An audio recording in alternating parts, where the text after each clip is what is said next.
and today we have a quite illustrious group of panelists, and our topics are, we have a kind of a mixed bag of topics. They all relate to Rio Principle 10, they all relate to access to information, public participation in decision making, and maybe to some extent access to justice in environmental matters. And two of these topics of the three are internal to UNEP. These are the access to information policy and the stakeholder engagement policy. You've heard a bit already about the current status of the stakeholder engagement policy, and we'll be hearing more about the current status of the access to information policy in just a moment. And the third topic we'll be talking about to some extent are the UNEP Bali guidelines on these topics, and the Bali guidelines are adopted by the UNEP Governing Council and are a tool for promoting Rio Principle 10 around the world. So that's kind of an outreach activity of UNEP on the same kinds of issues that we're talking about, whereas the other two instruments are internal instruments for UNEP to apply Rio Principle 10 in its own work. So we'll be talking about that as well. I would like to briefly introduce our panelists to you today, and unfortunately we did not have a chance to have the president of UNIA, the outgoing president, Oyun Sanjasuren, but I think she's with us in spirit. She was hoping to be with us but had a conflict in scheduling. Our other panelist, Carol Excel, is the project director of the Access Initiative at the World Resources Institute, working on access to information, public participation, and access to justice issues around the world. And I will invite the panelists to say a bit more about themselves if they would like to when they make their initial statements. Benson Ochieng is the executive director of the Institute for Law and Environmental Governance here in Nairobi. He's a lecturer in environmental law, policy, and diplomacy, and one of the preeminent researchers in this field in Africa. David Banissar is the senior legal counsel for Article 19, an organization, a human rights organization founded in 1987, which is focused on the defense and promotion of freedom of expression and freedom of information worldwide. Marcos Oriana is the director of the Human Rights and Environment Program for the Center for International Environmental Law. He also was a member of the UNEP Executive Director's independent group of experts on new mechanisms for stakeholder engagement. I was the rapporteur for that group, so we were together on that group as well. So he has been directly involved in the stakeholder engagement policy. And of course, last but not least, Alexander Uras, who you already know quite well, the senior coordinator of major groups and stakeholder relations at UNEP, who has already given you an update of the current status of the stakeholder engagement policy. And we will begin with him to receive some more information about that, and particularly to give us also an update on the current status of the access to information policy at UNEP. So without further ado, I will pass the floor to Alexander. Yeah, thank you, Steve, and good morning again. Maybe, as you heard, the role of me and my small, I should better say microscopic team is not only to facilitate stakeholder engagement in UNEP, but to a degree we are also involved in creating framework conditions for stakeholder engagement. Therefore, UNEP's access to information policy, but also other work we do on Principle 10, like, for instance, the Bali Guideline Implementation Guide, which helps countries to develop conditions for Principle 10 implementation. It's an area where we are also engaged in. So, as Steve requested, I will give you a little update on the access to information policy, but I'm of course also ready to answer further questions on the stakeholder engagement policy. There was not so much time this morning in the panel. So, the access to information, UNEP's access to information policy, or the decision to put in place such a policy, was done at the same time as it was done for the stakeholder engagement policy, but with a crucial difference. While member states wanted to decide themselves on the new stakeholder engagement policy, the access to information policy was the right to decide on that was given to the executive director. So we did not have to go through an intergovernmental process to approve the policy, but it was a UNEP internal process. So to put it in place, we have, there was a number of consultations. After 2013, we presented the first version of the policy. It was presented by the EED at UNEA 1. At that time, there was quite lots of criticism on the policy, in particular from civil society, mainly saying that there were too many exceptions or restrictions in the policy. So we carefully listened to that and basically put after UNEA 1 a process in place where the policy was reviewed. We invited comments. There was a meeting in Nairobi to which also Carol and David participated, where together with member states the policy was reviewed. And we ended up with the current version of the policy, which is available on UNEP's website. If you write UNEP Access to Information Policy, it will lead you to the text. The current version of the policy is, in my view, quite a progress from the previous version. The policy basically is all information held by UNEP, not only environmental information, but also information which is related to UNEP's work, maybe financial information, is publicly available. But there are also in this case, with a few exceptions. This policy was modeled after the World Bank access to information policy, which maybe surprisingly for some was seen as one of the most advanced, best examples for an access to information policy. Carol will for sure correct me if that has changed in the meantime. Maybe one, two words about the exceptions. We try to keep exceptions as limited as possible. So to exclude information where the right of privacy, for instance, for individual staff member would be violated. To information which the distribution of which can cause security problems. We also took out information which was shared with UNEP under the expectation of confidentiality. Now, documents where if publicized would harm the financial interest of the United Nations, and a few others. So have a look at the policy. As I said, it depends, of course. Some might say it could be even less. Some might say the exceptions could be maybe a little bit more clearer, like, for instance, what is an expectation of confidentiality. No, it can be, you can have a very wide interpretation of that. Now, we also strengthened or changed the approach to the access to information panel.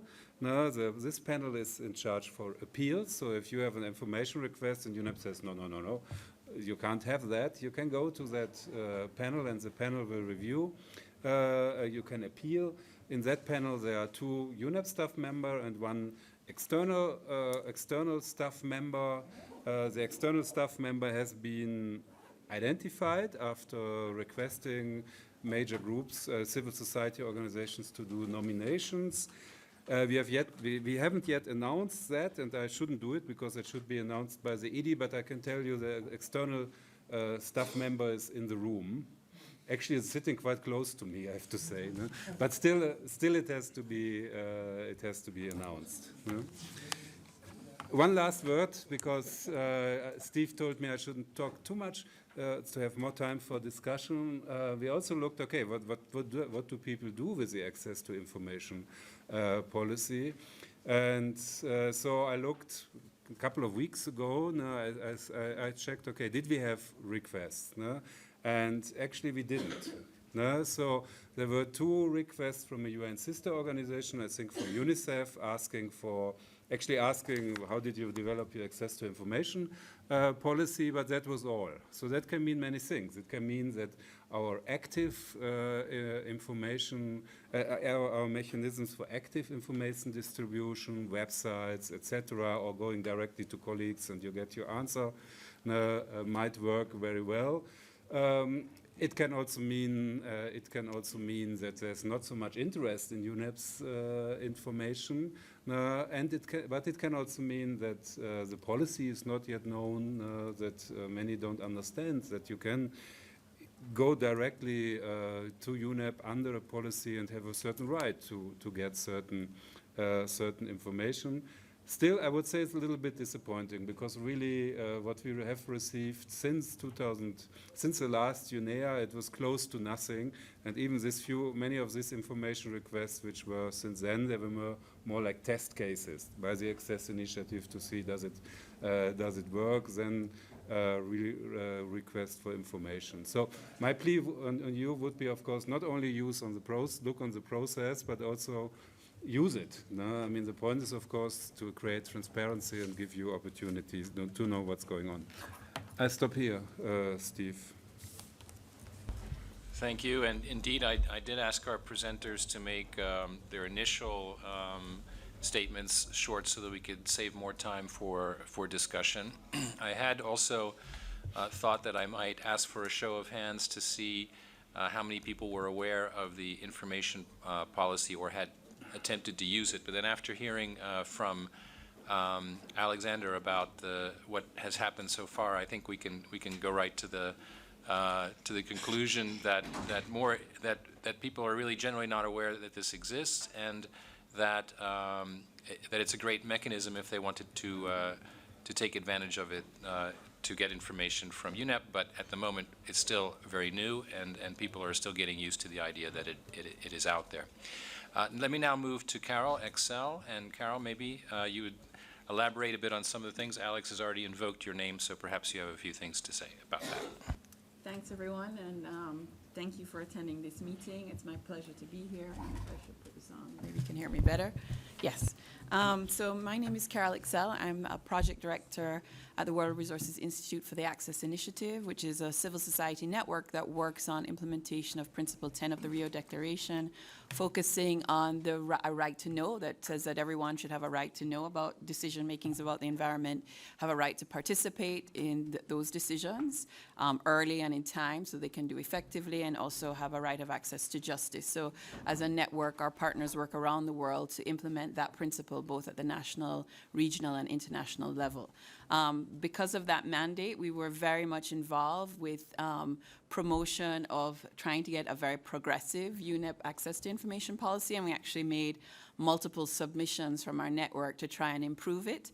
And so I would say that we've been really working over the last 2 years to improve it, and I would say we don't have a perfect policy, but it's much more progressive than it was at the beginning. And we have to congratulate UNEP for listening to stakeholders, holding dialogues with civil society and member states to get it to where it is today.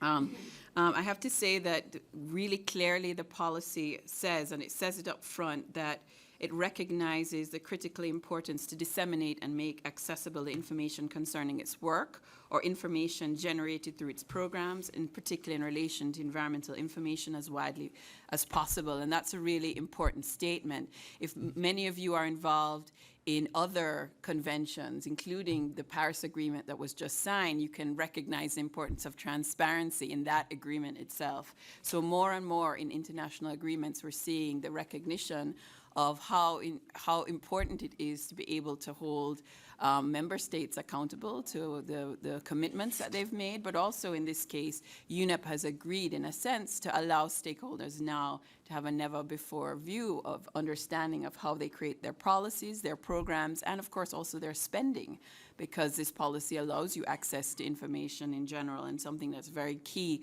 for stakeholders to take advantage of. Very important also to mention is that UNEP's mandate is really wide, and I think we sometimes forget that UNEP does work on illegal trade for wildlife, food waste. It also does important work on chemicals, And they hold information really critical, both about member states' progress in relation to numerous areas, but also on programs to try and improve that, and being able to now have a policy that enables you to see how effective that program of activities is something new and exciting, and I think we should all recognize that. I'd like to mention, particularly in my opinion, I think civil society and major groups and stakeholders, as we say them now, need to think from now how strategically to use the new version of the policy. The new version of the policy is just out. I myself think that it's, as I said, more progressive. My network, a number of our partners made requests for information, and were actually very successful in receiving that information. So I think it's new opportunity that has never been before, and with this more progressive policy, there's actually now a right of appeal before an independent, in a sense, a more independent-ish appeals panel that reports to the executive director. And so there's an opportunity, if you're denied information, to have a real hearing of that request for information. I think also very important is for civil society and major groups to think through how they can also assess implementation of the policy. In many countries around the world that have adopted new freedom of information laws, one of the first things civil society does is use the policy or the new law to try and evaluate how it's been implemented, how many requests have been made, how long has it taken UNEP to respond to those requests, what are the issues that have come up in terms of the implementation, what types of requests have been denied. So I think we need to think very strategically how this is an opportunity that can be used by civil society. And I'm not that worried that there have been so few requests. I think that there really has not been enough investment in telling people about the fact that the policy has been passed, making people know how they can request, and showing examples of information that you can already get proactively, while making people aware of the types of information requests that they can be made. So I would definitely say that in my final comments that there's a lot that can be done. I looked at this very impressive report that was just received at the major groups and stakeholders, and I myself can think of a number of very exciting requests you can make to really understand what this report is saying. So just to give you an example of how a freedom of information advocate would think about this, you look at this type of policy, and it says, for instance, just in the first couple pages, that UNEP has supported a number of countries in assessing renewable potential. You could make requests asking UNEP which countries, what was the renewable potential, what was the outcome, which countries have implemented it. There is a lot that you can do now that you have a real policy. And this report gives you a first clue about the types of requests you could make later on. So I'd really think that would be a very important thing to do. The Access Initiative is open to partner with groups, to support groups who've never used these types of policies before. That's something that our network has been doing for a long time, and really encourage people to think, because this is the first stage of participation, is having information to enable you to be a part of a dialogue. So this is really, really a critical time for civil society and major groups now. Thanks very much. Thank you, Carol. We'll be talking a bit more about the access to information policy, and particularly how it compares with other similar policies of international organizations around the world. But we'll take a little trip to the side a bit first. We'll be hearing from Benson Ochieng, and there's this expression that if you talk the talk, you have to walk the walk, and what we've just been hearing about is how UNEP is beginning to also walk the walk by getting its own policies in order. But UNEP has also been talking the talk for quite a long time and promoting Rio Principle 10 around the world, and now I think we can hear a little bit about UNEP's efforts and its successes in those areas. So Benson, you have the floor. Thank you very much, Stephen. It's a pleasure to be here. We've been talking about this thing for close to 2 decades now. It doesn't get stale because there are still a number of outstanding issues regarding Principle 10. Actually, sometimes you get a lot of frustration because a number of times you think you've made steps forward only to find that you are not sure, or probably you are making steps backwards. And let me put this in context of what the discussion of today and the role of UNEP In the early 2000s, soon after Aarhus Convention was passed, there was quite a drive and enthusiasm around the world, and not least in Africa, about the need for a global convention, because we looked at this as a bulwark for addressing a lot of the democracy concerns and the deficits existing thereon in respect of natural resources in the continent. Given the nature of UNEP and of course the negotiations that are done at state level, there was considerable opposition to the whole idea of disseminating or propagating the principles of the Aarhus Convention, basically the Principle 10. And I think one of the fundamental reasons for opposition was merely that this was a predominantly European convention. Why are we aping things from other cultures? And, I think at that time, because of the sensitivities around it, UNEP did step back a little bit.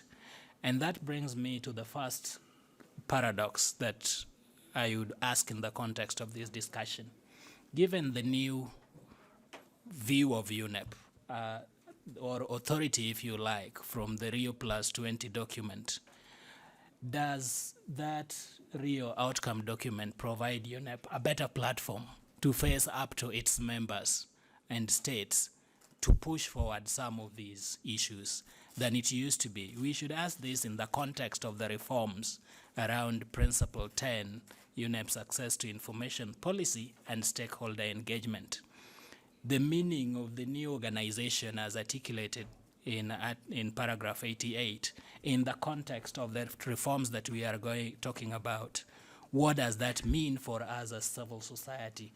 It will be this UNEA 2 provides a good occasion to interrogate that, and particularly in the context of the language and spirit of Article 88, which brings me to the second paradox, that at least so far, in spite of a lot of activity going on in UNEP in terms of seeking to translate that mandate in Article 88, in spite of all the effort that is going on, my fear is that from what I see, we may be not brave enough in giving that particular article the wide interpretation that it ought to be given, so that it gives meaning to the intention of countries when they pass the Rio Plus 20 document.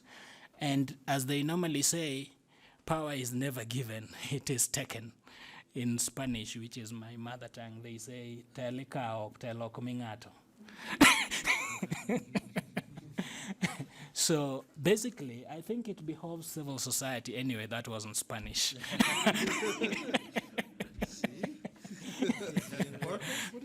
But that is what it means.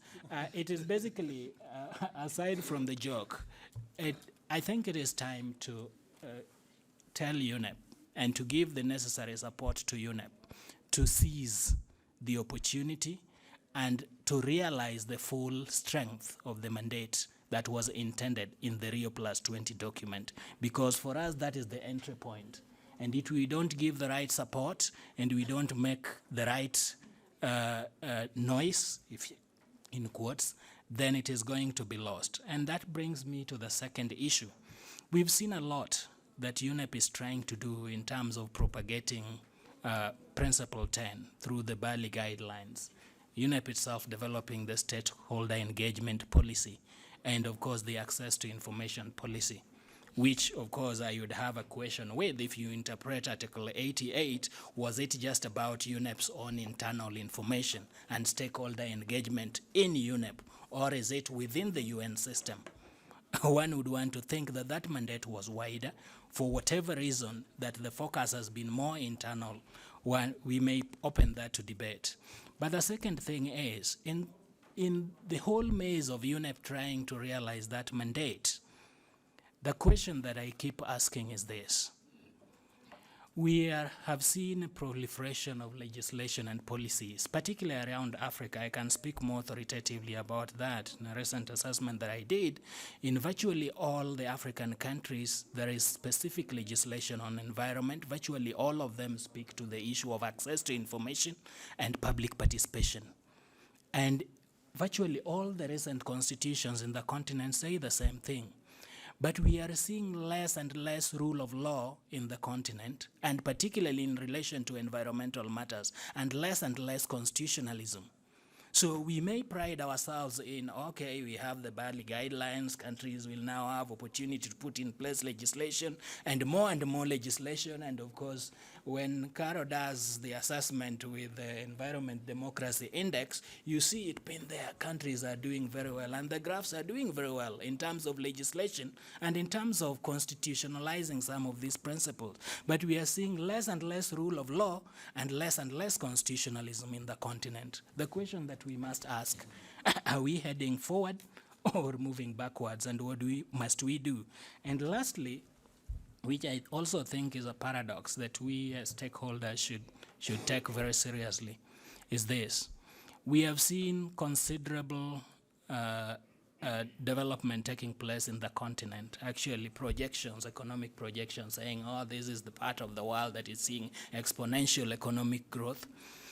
And of course, discoveries of these extractive minerals, oil, gas, and whatever. And these are issues in democracy and issues that are right at the core of Principle 10. If we look at it as a tool for democratizing the continent, then one would want to look at this as a very important tool. But with all that development taking place, we are seeing less and less. In fact, increasing closure of the democratic space for expression, for accessing information.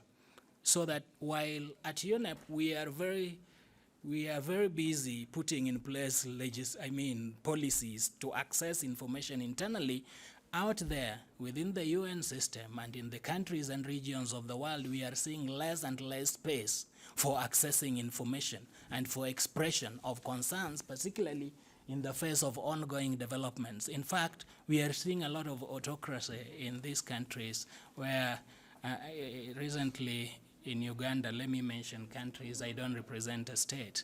The president says no one should be heard talking about oil and gas in Uganda.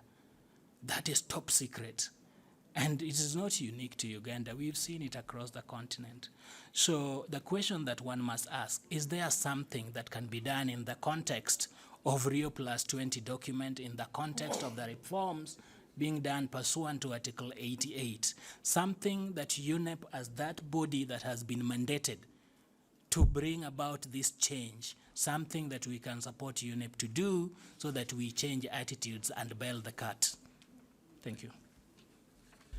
Thank you very much, Benson. I can see that a lot of people are ready to get into the discussion, and you've provoked us, I think, with some of your statements, so we're very grateful for that. David, what do you think? Does UNEP have that potential, and is it getting its act together internally with respect to access to information? Well, not being internal to UNEP, far be it for me to say how well they're doing internally on that, but I think maybe I'll follow up on all three of the previous speakers. Let me start with a bit of context. So when Rio Plus 20 was first announced, a number of civil society groups got together and sort of put out what we wanted to see on the transparency side of things. International Convention, which didn't quite happen, on Principle 10, and a number of other things. But one of those was a system of transparency for the UN that would improve on what they have now, because the UN itself does not have any kind of access to information policy at the UN level. There are about 6 or 7 agencies that have policies, some better than others. And then, of course, there's all the international financial institutions, the climate funds, and so on. So there's a lot of policies out there, probably 40 or 50, if you count all the multilateral banks and so on. But there isn't anything comprehensive, especially for UN bodies. So we wanted to see that. So we had great hope, UNEP being the champion of Principle 10, that they would be the champion of access to information and that they could set the model policy that the rest of the UN would feel morally obliged to follow. Sorry, that was slightly sarcastic. But at least a model that we could then bash other agencies with and say, look, it's not the only thing out there. Here's what UNDP has done, here's what UNICEF has done, and here's a really good one from UNEP. So based on those high expectations, the first interim policy was, shall I say, modestly, a bit of a disappointment. So, it had sort of looked like it had been glommed together from some of the worst bits of various international organizations, rather than the best bits. So, obviously there was a lot of criticism about this, and UNEP, to their credit, invited Carol and I to give what ended up being about a 6-hour seminar to them on how they could do better, interspersed with expressions of outrage from a fair number of member states. Poor Alexander was sitting on this, not responsible for this, but looking very embarrassed for a good 6 hours, going, why am I up here? I have nothing to do with this. But that resulted in what is a much better policy. I wouldn't call it ideal, but it is a much better policy. Now, if you look at the exemptions, there are a number of things when you look at the transparency laws at countries or at policy level you want to look for. You want to look at how broad the coverage is. In this case, it's quite broad. How limited the exemptions are, because all policies need some kinds of exemptions to protect certain interests. What kind of appeals process there is, how much does it cost people to do, and so on. So looking at the policy, the exemptions are better. There's now harm tests. Looking at the exemptions, they actually appear to be quite similar to the UNDP ones, but with harm tests included. So they've taken the UNDP ones, which were okay, but fairly broad, and have narrowed them. So that's one area where UNEP has done better than the rest of the UN system, and better than, I think, even the World Bank and other ones that were in the lead. The response time is now down to 30 days, so people will actually get a response in a reasonable time. If you ask for a document and it's got a small amount of secret information, or whatever you want to call it, information that needs to be withheld, somebody's bank details or something like that, they still have to release the rest of the document. The costs are better. It's got some weird things in it. So there was a positive list of documents that was going to be released, which is, I think, a useful thing, so that officials know, all right, these are at least the minimum amount of information we have to release, and that's been kind of replaced with what appears to be more like a purpose clause now about the role of the executive director, which doesn't quite fit in there. If they want it in there, fine, but I don't understand it doesn't advance things particularly. The independent board, which apparently there's somebody sitting very nearby who's going to be on it, is independent-ish. The executive director still makes the final decisions. They can review. There'll be obviously public pressure, assuming that those recommendations are made public. I'm not sure. Are they actually made public before the ED decides? It's sort of, yeah, it's not clear on that. So that could be better. And I think it needs to be a bit more forward-looking in a number of ways. But that, I think, is the nature of these kinds of policies, both at the national level and the international level, which is evolutionary. You start with something, and then presumably over time, as people make demands on information, society changes, people realize that harm does not occur because you release documents. more and more information becomes available. So if we look at this as version 2 of this thing, then yes, there's an evolution from version 1, and we can look forward in the future for another evolution. So as part of that, I'd recommend that UNEP, say before UNEA 4, because 3 may be next year, do a sort of comprehensive review of what it is, how the policy is working. You know, bring in somebody like a former information commissioner, some external expert, some real, you know, reasonably high-profile person who can do an internal review and say, okay, well, here's what I've been able to ascertain on how much has been done and so on, and what I'd recommend for the changes. I'd also suggest, I mean, there was a mention about difficulty in figuring out what to ask for. And one way of doing that is to sort of try and create some better indexing on what's available and to make those indexes available as possible on, you know, here's the kinds of record systems we're holding that can be made public. So whether they know that they have a certain number of documents on a particular country or on a particular subject area, they don't have to release the documents immediately, but at least people know that they exist and can ask for them then. That makes it a lot easier to know.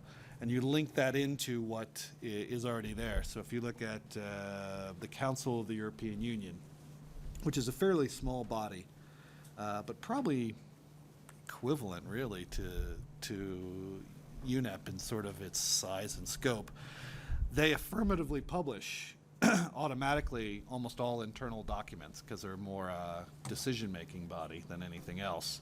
But then they have a pretty good index of what's available, and you can make electronic requests, which may be another way of improving people or encouraging people to make more requests. If you look at the African Union or the African Development Bank's website, you go there and you can see the policy, you can see the guidelines. There's quite a bit of information on there, all nicely presented videos and so on. And then there's a web page, a single page that you can enter in, this is the document I want, or this is the type of information I want. And that presumably helps encourage people to be able to ask for information in an engaging way. I think that's pretty much all I need to say, since you all said almost everything else I was going to say, and we'll leave it at that. Thank you, David, and thank you for this insight and also beginning to kind of get into the details of these policies, which I'm sure are going to be interesting to our participants. So again, we have our 3 subjects that we're dealing with. So now we will jump from the access to information policy to the stakeholder engagement policy, and Marcos will be our last speaker before we open up to discussion. So Marcos, you have the floor. Thank you, Stephen, and it's my pleasure to be here sharing the jet lag with you all on a Saturday morning and to talk about stakeholder engagement. It has been noted that we are at the verge of the adoption of a new stakeholder engagement policy by UNEA 2. I think we heard the same at UNEA 1, and if the past is not a forecast for the future. But the starting point in what I would like to talk about today is been laid out by Benson quite articulately. In Rio Plus 20, the international community came together and concluded that the environmental dimension of sustainable development needed to be strengthened. And an element of that was strengthening the institutional framework for sustainable development. And while there were voices that were noting that UNEP had to become an international organization with strong powers and secured funding, what did UNEP get? It got universal membership, it got UNEA, and that raised the question, well, how should this new UNEP engage in a new partnership with civil society? How to strengthen stakeholder engagement? And this question then led to an examination of current approaches. the starting point there is that UNEP's approach to engagement has been largely based on the major groups approach, which, as we know, is coming from Agenda 21, concluded in the Earth Summit, the blueprint for sustainable development. It has been noted that this approach is useful for UNEP and for integrating the environment in those voices that have been identified as relevant in society in shaping sustainable development policy and discourse. But on the other hand, it has also been noted that this approach dilutes, in the best of cases, or marginalizes, in the worst of cases, the core environmental message. And if the effort is to strengthen the environmental dimension of sustainable development, this dilution then is counterproductive to engagement. What does the new draft stakeholder engagement policy say about this? I quote, it says, UNEP recognizes, kind of quote, the importance of environmental organizations. Well, isn't that welcome, that recognition, as a major step forward? I'll take on your tone, David. Current practices are also were also under examination given this need for new partnership. And what are these current practices? The most important of which are access to documents at the Governing Council, now UNIA, and the possibility of making statements, to be heard, to take the mic. Many of you here have participated, have spent considerable effort in negotiating statements, in preparing statements, in coming up with common positions across several major groups, even all major groups at times. What is the value of these statements? Are they in any way relevant? Are they, or are they otherwise useless expressions of hope and wishful thinking? Decisions at UNIA have been prepared in spaces where civil society has not been present. That is the intercessional work of the Committee of Permanent Representatives that meets regularly here in Nairobi. And after Rio+20, this subsidiary body of UNIA has been open to participation of civil society, but civil society has not been present. Why not? There has not been a capacity, no investment in capacity. The Kenyan-based organizations have not engaged this process either. And so largely, the current practices of access to documents and oral statements have also not been as successful in dealing with this new form of partnership that was expected in Rio+20. The expert report that Stephen mentioned, that the executive director called for, made some recommendations. For example, having a big tent modeled after the Food Security and Nutrition Forum that is advising the Food and Agriculture Organization that was identified as a good model, where local organizations, social movements, civil society organizations could come together. This would do away with the major groups approach, and as we could anticipate, some major groups attacked this proposal because, well, they could lose their selected seat in the identified 9. So having a designated seat in an organization that, however, does not contemplate meaningful engagement with civil society in agenda setting or policy making, well, that opens a number of questions. What was the ED's response to the report? It has been noted that it was largely ignored. Well, the stakeholder engagement policy does take something from that expert group report. It opens accreditation to local organizations. So it's not just those organizations having a presence in 2 or more countries, but it's also those environmental and other organizations that are working on environment at the national level. If the report was ignored, what was the response? Well, the ED convened a meeting with environmental NGOs, big environmental NGOs in New York. And the elected representatives of the NGO major group were not invited to participate in this meeting, not even as observers. that is not devoid of irony.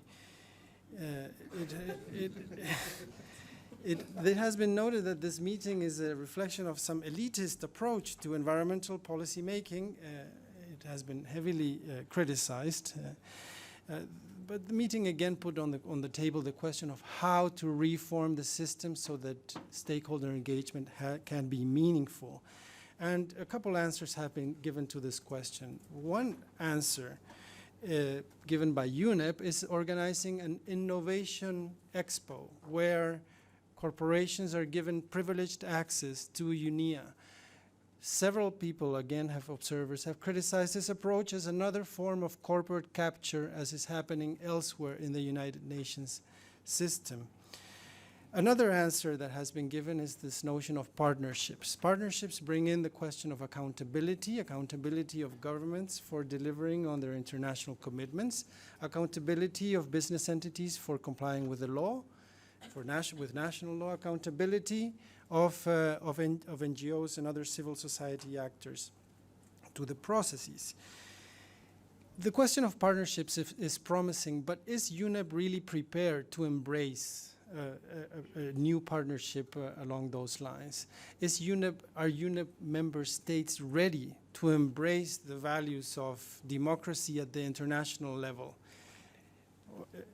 It has been noted that UNEP is somehow stuck in a vision of governance which is state-centered and responds to the interests of governments in a world that has already passed the scheme, where corporate globalization, forms of communications, bottoms-up globalization, etc., have created a world where boundaries have lost much of their significance. And so this government first or government's only approach is out, but is UNEP ready to embrace a new paradigm? If it were not for the relentless efforts of Madam Oyun, UNEA outgoing president, and Ambassador Julia Patakis from Romania, the process of negotiations on stakeholder engagement policy would have sunk a while ago. But there's still an issue that needs to be identified in the current draft, which is that of the silent, arbitrary veto proposed by China, or insisted upon by China. According to this veto power, any member state could look at the list of applicants for accreditation and silently and arbitrarily, without any kind of meaningful transparency and process, say, we don't like them, get them out of the list, blacklisted. Now that is contrary to the values and standards of good governance, of democracy. It is a poison pill, as it were, that would fatally undermine any stakeholder engagement policy. So to conclude in the last 10 seconds, the world no doubt needs a new UNEP. This was recognized in Rio +20, improved and upgraded. A new stakeholder engagement policy is an integral part of that. The current draft is an important step in governance, but it's also a millimeter step in UN ease. When the world, what it needs is leaps, not millimeters. Thank you. All right. Thank you very much. I think it's quite evident that we have a wealth of knowledge and experience on this panel. And now we've heard from all of them, and now it's your turn to ask questions, to provoke, to make statements, brief ones. So I would now like to open the floor, and I think we have about a quarter of an hour left in the official time. I don't know if we're allowed to go over a bit since we started a bit late, but at least I think we can have a couple of rounds of questions and responses from our panel. So who would like to have the floor from among our participants? Okay. All right. Let's start with the lady here, then the gentleman, and then Jan Gustav. Yep. Hello, my name is Carmen Capriles. I am from the Women's Major Group and also from the Access Initiative from Bolivia. I do think that it's very important to kind of see what the role of UNEP is in generating information, because there is no need to have real access to information policies if we're not generating that information on ground. That they were doing. Like 10 years ago, you had geosites, you have a number of studies, local studies, that were providing constantly information. The other thing is that, yes, although we have new information frameworks in many countries, especially developing countries, we are seeing that these are not being implemented. And for developing countries, it's really crucial, and especially among new technologies like nuclear, geoengineering, fracking. We don't have information, and we cannot access that information. And it is crucial because all this new technology has a huge impact on environment, and I think we should do something in order to start taking some of the prerogatives of UNEP in order to start seeing what these technologies are doing and start understanding them more. Basically, that's it. And also, how do we strengthen the rule of law among parties in order to start sharing and giving more of that information, not only in UNEP, but also in the other convention, and like the UNFCCC, the CBD, and so on, which we still have not been able to really manage to establish a policy of not only transparency, but to access to information, to participation, to justice. Thank you. Thank you. Let's take a couple more before we get responses from the panel. So your gentleman is next. Yeah, Tom Jacob here with the International Council of Chemical Associations and the Business and Industry Delegation. I'm just curious to pursue a little deeper some of the discussion around the appeals panel. Particularly, there was some indication that that one of the areas of uncertainty is with respect to confidentiality and the respect for confidentiality. And I guess I'm curious whether the context of that is with respect to decisions that UNEP makes pursuant to its own rules with respect to confidentiality, or is there an implication here that that this process might seek to overrule judgments of confidentiality that are made by states and under which information may have been shared with UNEP or with other affiliated organizations such as OECD and the like? Because from an industry standpoint, particularly with respect to voluntary information, the degree of respect accorded confidentiality claims is often directly related to the amount of information that actually gets shared. Okay, thanks very much. Jan Gustav, you were next. Thank you, Stephen. Thank you to the panel for the introduction. You wanted me to say who I am. I'm Jan Gustav Strandenes. I'm a Norwegian national, but I work with Stakeholder Forum, which is based in London for for a number of years. Lots of very important points were made. Let me just go with Marcus's statement when you pointed to the fact that the so-called silent veto rule. I just want to highlight that if the discussion again comes up around the no objection principle, as it's referred to by many member states, which is not a principle, it's been used maybe 4 or 5 times throughout the UN 70-year history. And I think rightfully so, Marcus has labeled this the no objection silent veto rule. We need to fight back very, very hard and get governments who are not aware of the language itself, because it sounds very innocent, but it's a dangerous thing. So thank you for pointing to that, and I would like to know maybe from Alexander where that discussion is, if it's only China that keeps repeating it. Going to the information given by Carol and also David on the and Benson on the information level, I think we're seeing some progress. But it's interesting to see how difficult governments have with information, access to information. There are 7 references in the Rio document, the Rio +20 document, to access to information.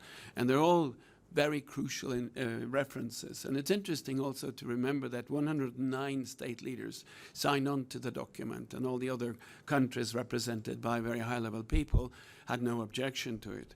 What's happening now is what we've seen in intergovernmental processes, that civil servants from different ministries are taking over the process, and they find their own way to obstruct what their state leaders have actually agreed to.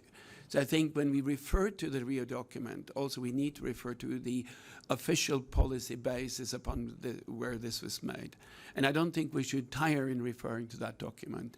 And I think that also, David, you've done a very interesting job in finding references to these documents, and it's a very interesting document that I think David should more publicly send around, with the references to rates that we have based on a number of documents. Okay, finally, I don't find it very particularly constructive to engage in the major group versus stakeholder discussion and saying that major groups are opposing the stakeholder discussion issue. I think we have seen by Rio 20 that this discussion is going in a different direction. And I think it's interesting also to notice that lots of people, even governments, say that UNEP should get with it to another level because it's a modern world, but it's still an intergovernmental organization. And it's still an intergovernmental process we're fighting with, and we need to recognize that as well. So you know, the rationale behind is that if we want to fight this with governments, we need to know what we're talking about, and we need to know the rules of procedure. Unfortunately, that's the case. Okay, thank you very much. We're kind of running out of time. I'm going to save Alexander answering that question by just saying that we will know very shortly when the policy is put on the table what the positions of the states will be. So I think we can skip that answer. But let's listen from David, and I think from Benson also. Probably you would have something to say about the first question that was asked. But David, do you want to respond on the issue of the confidentiality?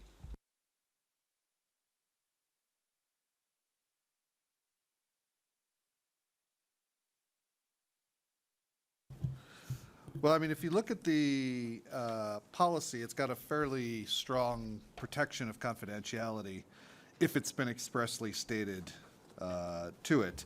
And the board won't have the ability to override the exemptions. It can only say that the exemptions don't apply. I mean, from practice in the UK, that expectation of confidentiality has been limited by decisions, and I think rightly so, to things that there should be an expectation that they should be confidential in the first place. So, you know, if somebody sends in a document and it's a bribe, and they say, but take this in confidence, it won't be considered in confidence because it's clearly not supposed to be in confidence. But that also applies to, you know, some business information, and we may disagree on the scope of that, but things around regulatory processes where there's, you know, public interest in disclosure versus not. I didn't say, one thing I didn't say that was a bit of a disappointment in the new policy is that their public interest test is actually quite narrow. It's extraordinary circumstances that it can be overridden. And only with the, when it comes from the government or a third party in confidence, only with the written consent of the government or the third party concerned. So, frankly, the case where it's a bribe wouldn't actually be released under the public interest test or anything else. So I don't think there's I don't think from the industry standpoint you should have a major concern about confidentiality in the policy. Thank you. Carol, did you want to add something to that, or okay? And I can add something to that, but I'll start with the first question. I think it's a really important question you asked, Carmen. I think that understanding what type of information UNEP generates is an important aspect of evaluating and ensuring a proper implementation of this policy. So what information from countries does UNEP generate? What does it keep? What does it hold? You know, is it air quality information about my country's capital city? Is it water quality information? Right now, if you try and find that information, you have to go in very many different places, some of which is not on a website. And so it actually requires a very strategic and knowledgeable requester to figure out what you can ask for and where to, you know, where can I get this with that's available proactively and what I have to actually ask for. So I think in the appeals panel that is mentioned here is supposed to also look at the monitoring of the implementation of the policy, and I would think that one of the things that panel should do is think through really critically how it generates, how UNEP generates information and at what level, and at regional level, national level, and international level will be really critical.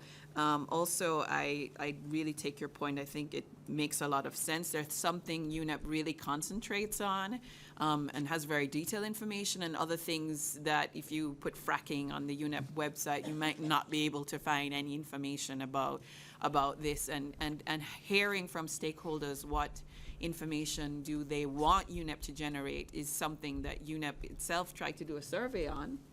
Recently, I participated in a survey, and it'd be very interesting to see the results of that survey and to try and do that again in a more participatory way, to hear voices about what types of information are needed when you're doing a assessment of the global environment. What are the things that stakeholders really want information on? I think is something that there has been more ways thought of about how to do that. The last thing I will say is the first version of the Access to Information policy stated explicitly that the policy does not apply to other cannot ultimately be assumed to apply to other secretariats and stakeholders. Remember that, David? We had quite a bit of discussion about whether that was an appropriate provision in the policy, and I think it's really up to stakeholders to test the policy.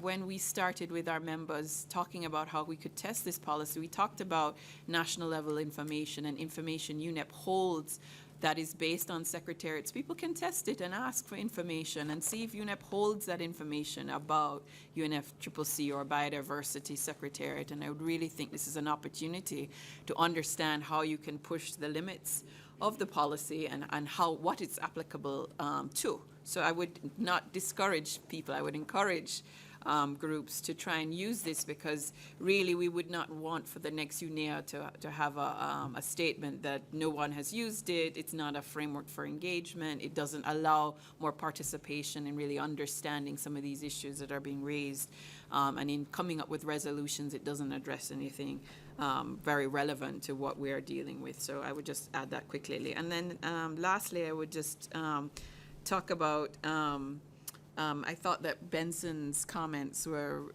really interesting, and I think it would be good for us to have some time to dialogue. What was our vision in getting Article 88, and how it really, as he says, how it has been translated to action. I think for access to information, I'm still very positive about what has been achieved with this policy, but he's right. You know, it's not just about UNEP itself adopting a policy about its transparency. It should be about how the UN, who deals with these issues, how it addresses some of the issues in country around transparency and access to information. It should be about some of those issues as well, and maybe that's something that we could have a dialogue on. What should it mean in practice?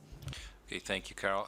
I just wanted to point out that there will be a side event on Rio Principle 10 on Monday at 6 o'clock or 6:15, I think, something like that, in the tent downstairs. So we can continue our discussion a bit on Rio Principle 10. I know Marcos wants to respond to Jan Gustav's intervention, and I know we have at least one person who wants to ask another question. What I'll do is, I think because we're running out of, actually we're technically over time, I would allow you to ask your question now, and then we'll hear from Marcos and anyone who can answer your question. And I'm sorry I have to leave it at that. And but again, we have this side event on Monday evening And we also have somebody who wants to make an announcement about another event, so we'll allow that after the close of the session.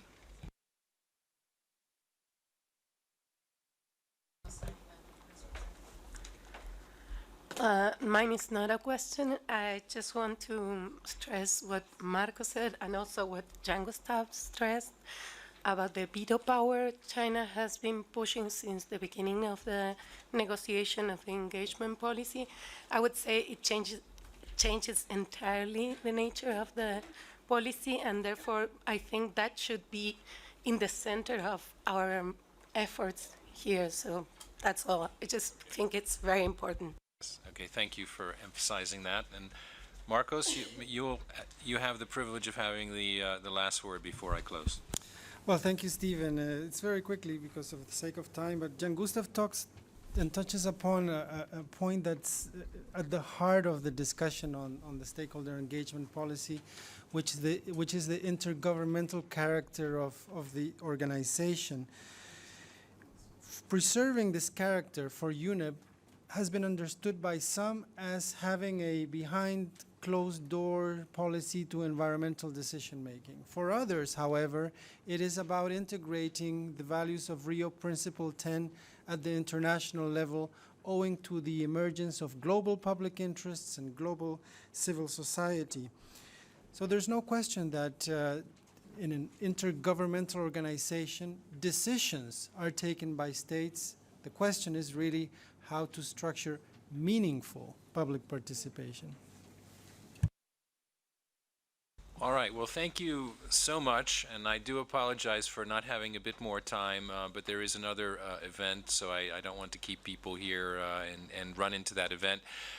So this is the close of this session. I would like to ask us to all say thank you to our panelists.